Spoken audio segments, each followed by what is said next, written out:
to the New African magazine, the 24-hour Nigerian President show, hosted by New African magazine and proudly sponsored by Ti'billon Construction.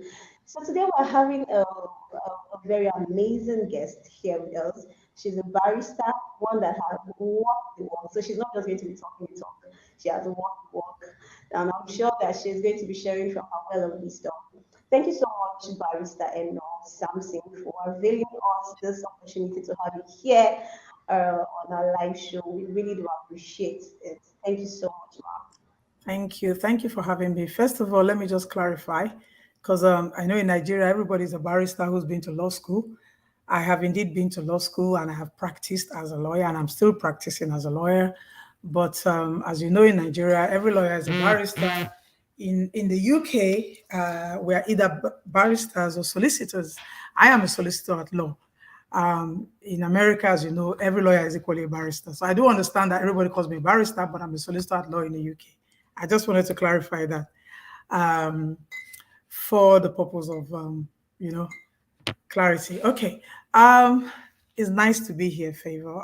I really, really feel honored to be invited to this program today. Thank you for having me.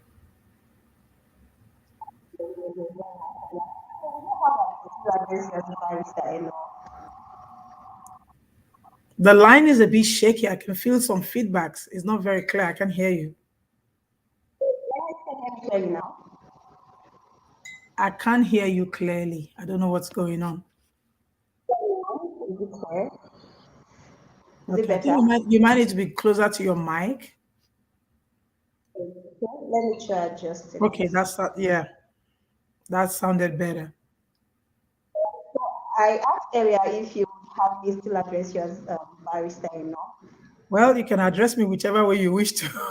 I just needed to clarify. Could you just tell us a bit about you, how long you've practiced and all of that?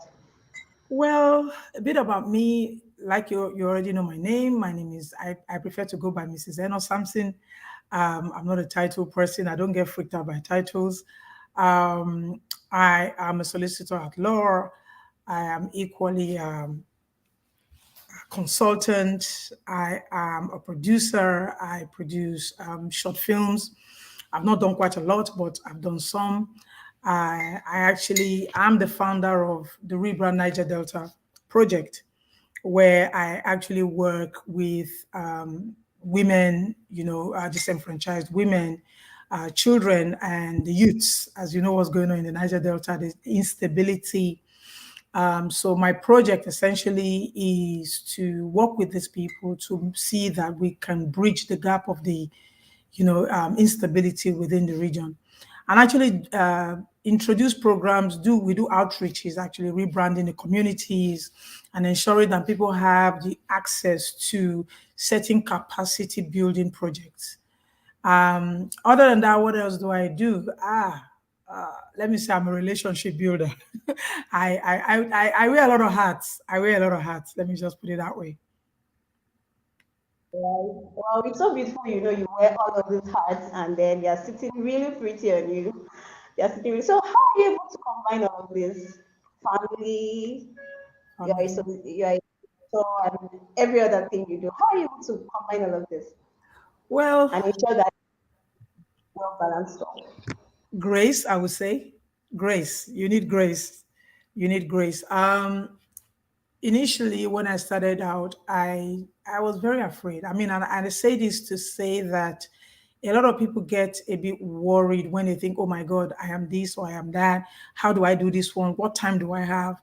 What I would say, Favor, is everyone has 24 hours in the day. How you use your 24 hours depends on you. And I would say that sometimes just because you're doing multiple stuff doesn't necessarily mean that you're going to be a master at all of them. The best way, you've heard the saying, the best way to get started is to get started. You know, if you've been given a vision or a mission or a ministry to do something, then you just take the first step out and the rest will follow. So long as you're focused and you have your mind set on what you're about to do, you're definitely going to get there. So tackling all of them, wearing different hats at different times, just depends on Um, I think one of my key strengths, I would say, is compassion.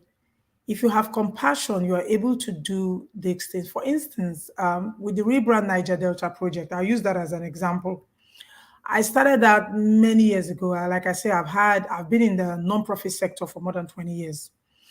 And one of the things that really struck me was the way the Niger Delta is structured and what happens. I mean, this is the hub of Nigeria, we all know. And when you land in Lagos, for instance, you're coming from the UK or you're coming from America or anywhere from abroad, you land in Lagos or you land in Abuja. Everything seems normal. I mean, I know Lagos Airport has its issues, but you land in Lagos and it looks like, oh, there's all these things are happening. I'm not saying that there's no challenges, but then you travel across and you get to the Niger Delta and the story changes in such a way that you ask yourself, am I still in the same country? You know? So for me, that was one of the reasons I decided that, you know what, I need to do something. I'm from the Niger Delta. I'm from Delta State. And I look at Delta State in the last 20 years, it's nothing to write home about, to be quite honest with you. It's been, dismal development. Nothing's been going on. I do know that, yes, people do some, but not enough, you know. And it's not to say that the people out there are incapable, because they're not incapable of doing these things. It's just that we don't have the right structures in place and we don't have the right skill sets. The people there, maybe some have, maybe some don't. And so I thought to myself, I might not live in the country, I might live outside the country, but I should do my little. No matter how, I should do my little. And that's what gave birth to rebranding Niger Delta. And I've been doing this for some time. And funny enough, without even, any backup sometimes, and without any funding from any organization, on my own, and my husband and I, of course, we come out there and we do what we have to do. We help people. And I always say to people, it doesn't matter. It's not the number, it's the heart. So even if you come in there and you do, and you are able to change the life of 2 people, 3 people, 4 people, it's something. Those 4 people can reach out to 1 million people. And that's what makes that's what gives me the strength to go on and hold on to all of these different hats that I wear. That's really amazing. That's really amazing. So I want to ask, I know you've been in Nigeria for a while before you getting out of Nigeria. Now, talking about the rule of law, the rule of law states that everyone is equal before the law, right? But then in the real present day Nigeria, I don't know how it was before I was born, but in the present day Nigeria, we know that in the practical sense, it is not so. There are some set of people that feel that they can do things and get away with it because probably they have the money, they have the connection, and all of that. So, as a solicitor, what legal reform do you think can help uphold the rule of law in Nigeria? Well, let me start by addressing how it was before you were born. Right? I didn't stay in Nigeria long enough to be entrenched in the system. I practically left Nigeria when I was 17 years old. And so I was still in secondary school when I left Nigeria. I wasn't born in Nigeria anyway, but I lived in Nigeria for formative years of my life. So, and I left when I was 17. So the little that I know, there was rule of law in Nigeria when I left. And the country was starting to take its decline at the time I left. If you read history, it was during the Babangida must go era, Yes, at that time, I mean, there was a time in Nigeria where everybody was equal before the law. Do you understand? It's no longer like that. But I would also, to be fair to Nigeria, it's not only in Nigeria that everybody is not equal before the law. Even in the UK or in America, it's the same story. In Canada, it's all about power and money now, and it is what it is. We can't pretend that that's not the case, because it is the case. Whilst we would like to think that everybody is equal, some people are more equal than others, And so we're living in societies where, or should I say, I live in a society, for instance, I don't live in Nigeria, but Nigeria has become a society where everybody is not equal before the law. Everybody is not equal in every facet of life, and any way you want to look at it, everybody's not equal. Now, to bridge that gap, to attempt to bridge that gap, whether you can bridge that gap or not is something I don't think would happen. And if it will happen, not anytime soon. But to attempt to bridge that gap, I would say we need to uphold the rule of law in the country by having legal reforms and focusing on strengthening our judicial independence. The judiciary needs to be separate. The whole essence of having separation of powers is to make sure that power does not rest with one person. Power does not rest with one institution. Power does not rest with one party. And so if we're able to have legal reforms where there's judicial strengthening, they are independent from the executive, they are independent from the legislature, then of course we can have, I mean, many years ago I read the book called The Incorruptible Judge. Now we can't even boast of judges that can give judgment independently anymore. We need to get to that place where judges can be held accountable. The legislature can be held accountable. The executives can be held accountable. If we don't get that, that's not going to happen in the nearest future. From where I'm sitting, I don't see it happening. But to attempt for it to happen, there has to be reforms in the judicial system. Right. That's true. That's true. That's true. Very, very true. Then I'm talking about corruption. I would say that at least with what I've heard, I know corruption can be found everywhere, but the rate at which Nigerians are corrupt from the top to the bottom is really unbecoming. What do you think? How do you think this can be tackled in the country as a whole? I'm glad you said corruption happens everywhere. Everywhere. The world is corrupt. Corruption didn't start today. I don't know your faith. I'm a Christian. If you read the Bible from Genesis to Revelation, it's full of corruption. You see corrupt entities within the Bible. One of the strongest, I'll say, one of the stories that strike me. I'll just use that as an example. I was reading the book of Chronicles once, and I saw a story about, apart from us knowing about Jezebel and Ahab and their corruption, and I stumbled across the story of King Jehoshaphat's son, who, the father died. He was the first son. The father died, and essentially, how it is. The father left all the properties to him, the father left the kingship to him. That's the story. The father left the kingship to him, but the father gave the treasures of the throne. The father shared equally among his brothers. Now, what struck me with this story was the fact that he had the throne, but he still killed all of his brothers to take all that they had. Now, for me, that was really striking because I thought to myself, if you have the throne, it means that you are in power. Essentially, you control the kingdom. Why do you want treasures that are divided to your brothers? Now, that was a different level of corruption for me. I mean, that's a different level from King Abel, as we know it, right? And he went on to continue in that state of corruption. Now, why I'm telling this story today is because when we talk about corruption, people think Africa is too corrupt. And I laugh. I was born in the UK. I schooled in the UK. I studied law there. I mean, my law degree is my second degree. So I was a graduate before I became a lawyer. So I've lived in that system long enough, and I've now moved to the US. I've seen things. I've seen some, right? Every society is corrupt. It's how they propagate the corruption that makes it look like Nigeria is more corrupt. Do you understand? So basically, to answer your question, I would say, we need to tackle corruption in a very sensitive way. Nigeria is corrupt like every other country, but Nigeria is just aggressively corrupt.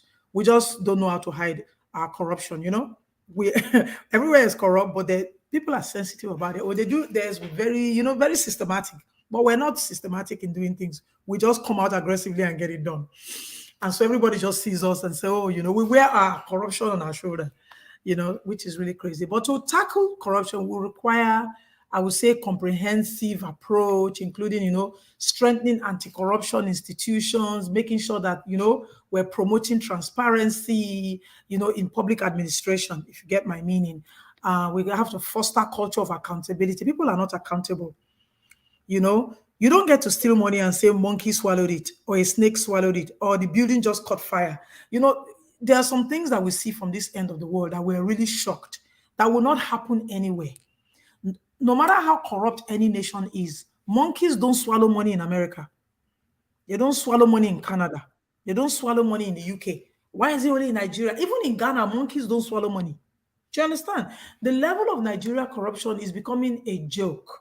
We have become the butt of the joke for everybody, because even the surrounding, our neighboring African countries, they're not this badly behaved. So we need to really make sure that accountability is key.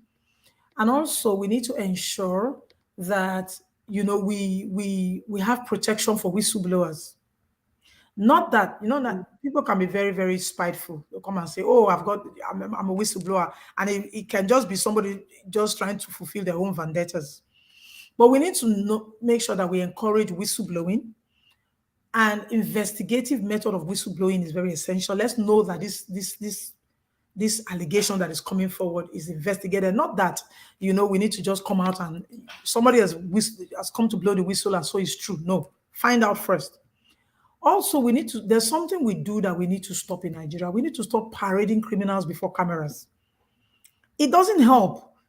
It doesn't help anything. The corruption is, when a corrupt person is in power and is being caught doing something, what do you think he'll do? He'll get a scapegoat and parade him before the camera. And by the time you know it, everybody thinks that's the person who did it, whereas the person who did it is behind the camera. So we need to make sure that we do all of that. Accountability, we need to be very ethical in the things we do, failing which we really cannot achieve whatever it is we're trying to achieve. You know, something about protecting whistleblowers and all of that. We can see that it's one of the reasons why a lot of persons might not want to, even if they are aware that something is going on, that they do not want to come out and say, okay, this is what is happening. Because they feel like their human rights is not being protected as wholly. So what happens when it comes to protecting human rights? We know it can be human rights to be protected, but practically it is not so.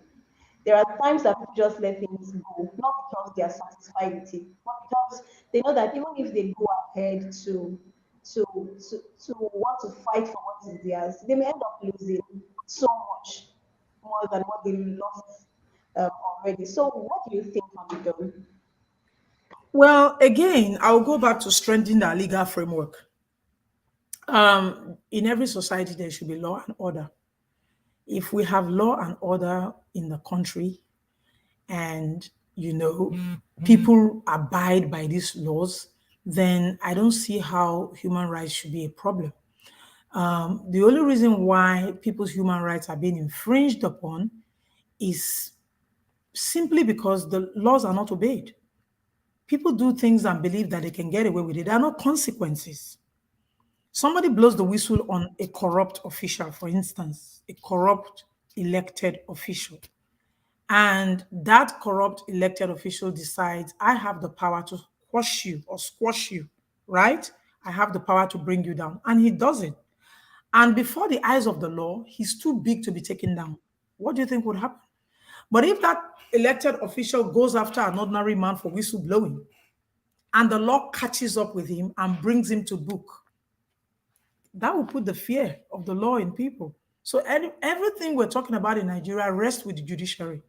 The judiciary, that's where the buck stops. So if the judiciary is corrupt, as many are, then where do we go from there?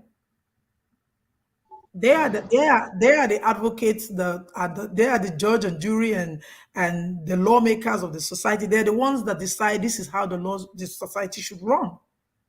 Legislatures makes the law. The judiciary actually enforce the law. So if laws are not enforced, people are not accountable. People can do what Nigeria is a jungle right now. People get away with all sorts within the family context, within the institutions, within the hierarchy. I mean, people get away with all sorts, and they are not held accountable. If you're going to hold them accountable, then you have to have enough box. You have to have a very deep pocket to hold them accountable. And that's just the sad story. But thank God for social media these days. I think everybody's a whistleblower now. I don't think we need I don't think we need the law to be whistleblowers. Everyone is a whistleblower thanks to social media. And if the judiciary are not going to take back the country and do what they have to do, people tend to go to the court of social media and get it sorted out. One way or another, they're going to get their justice. It's just the way it is, you know. Social media, people are still very careful. Well, yeah, People are yeah.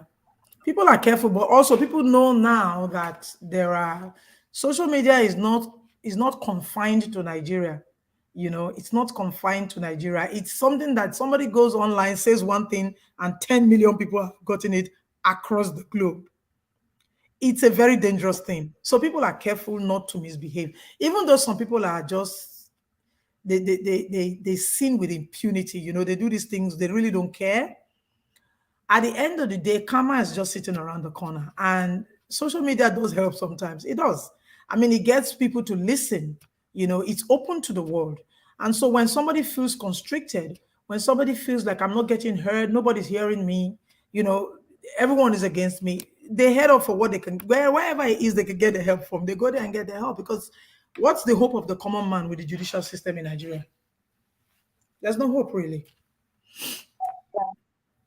That's very true. But then talking about social media, I would say to an extent it gets to help. But there are times that information like this goes very viral. Everybody's out. This is what is happening. This is what. But then after weeks, almost a month, everything dies down. Then nothing happens. Like life just continues, That's and a, it's just it's human nature. You can't help it. It's human nature. It's like dust. When something happens, you throw dust in the air, and everyone is sneezing and coughing, and and the dust is really affecting some people's eyes and all of that. After a while, the dust settles down. And again, I'm going to bring you back to our legal reforms. Now, if we have a system that works, it doesn't matter how much dust people throw in the air. And then when the dust settles down, Nigerians are very good at that. Let's just move forward. And people know that that's how we are. We're not serious people. You know, somebody like me, when something happens, I want to get to the root of it. I want to get to the root of it. I want to know why it happened so that it doesn't happen again. Right? And I would say I didn't learn that from being in Nigeria. I learned that from, being raised in the UK. Do you understand? Because that's our system. We have inquiries. We have inquest when people die. I mean, I remember coming to the UK after being raised in Nigeria for 17 years. I came back to the UK, and I remember then I watched the news and somebody passes away and they're having an inquest. And I'll say, but the person is already dead. So what are they doing? I mean, is this inquest going to bring the person back? Now, this was my teenage mind at the time. I thought, why would you be having spending all of this money on inquiry? The person is dead. Is it going to bring them back? That was my teenage mind. But as I grew older, I understood that yes, the inquiry has to take place. The inquest has to take place. Why? So that whatever killed that person doesn't kill the next person. Things have to be put in place so that they can have preventive measures so that these things don't happen again. And so for me, I began to learn how society works. So for instance, you hear somebody robbed a bank for 10,000 pounds. I mean, that's going too far. 500 pounds. And the government is going to use 1 million to prosecute him. It doesn't make sense. Why are they doing that? It made sense later. Yes, there has to be preventive measures put in place. You need to follow things through. Why? Deterrence. You need to put deterrence in place. But when you live in a society where people just make noise, now social media is for making. Nigerians are going through a lot. The hunger is real. There's a lot going on. A lot of bloggers, a lot of people if it wasn't for social media, a lot of young people in Nigeria would not have a hope. They would not have anything to do. So now blogging is a profession. So whenever something happens, everybody hits the street, everybody blogs about it, everybody talks about it, and when the next story comes, they drop that story and they move to the next story. It's a profession. It's a means to an end. It's a source of income. So you can't really blame them. It is It is what it is. All right, so because of our time, I'll be asking you the final question. So, if you Hmm. were to be the president for 24 hours, what would be your first point of action? If I were to be president for 24 hours, first of all, I don't know whether Nigerians will ever let a woman be president. But if I ever be president for 24 hours, what will I do? I come back to the first thing I'll do, judicial reforms, because that's what will protect my people first. And then there will be accountability, from the top to the bottom, starting from myself. I have to be held accountable. I cannot be a president that cannot be held accountable. That means I'm going to be running a ragtag army.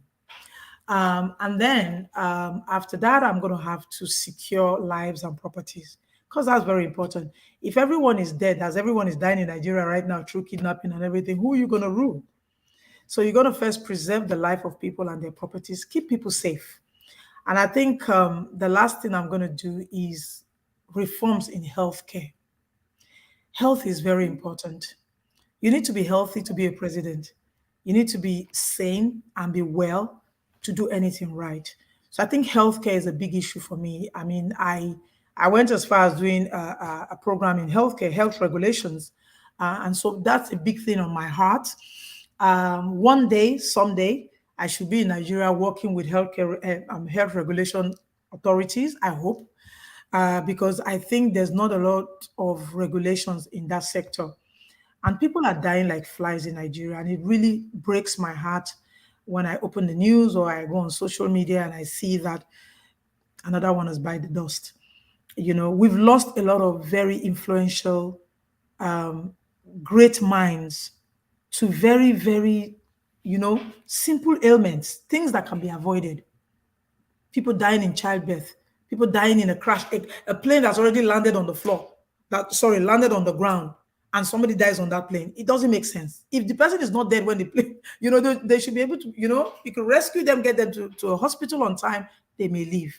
So it's the carelessness in the healthcare system is one thing. Negligence, I would say, in the healthcare system is something that I would tackle with all seriousness. Thank you so much. Now, with all you have said, I think we should start. We should start rooting for you as our next president, and then we expect you back to Nigeria to help the So health long as you sector. protect me, I don't know whether a female president will get all the protection she needs, but as long as you can protect me, no problem. I'm at your service anytime, any day. Thank you so much, Ron. Thank Thank you you. so much. It Thank was you for really having me. a Thank you. pleasure. So much. I hope Thank to you for have that. you back sometime Hopefully. someday. Hopefully. I Thank want to you. say a big thank you You're for most sponsoring welcome. this. We want to say a big thank you to Ti'billon Construction for sponsoring this show. Thank you so much. Thank you so much. All right, we'll see you again next week for another exciting session. See you. Bye.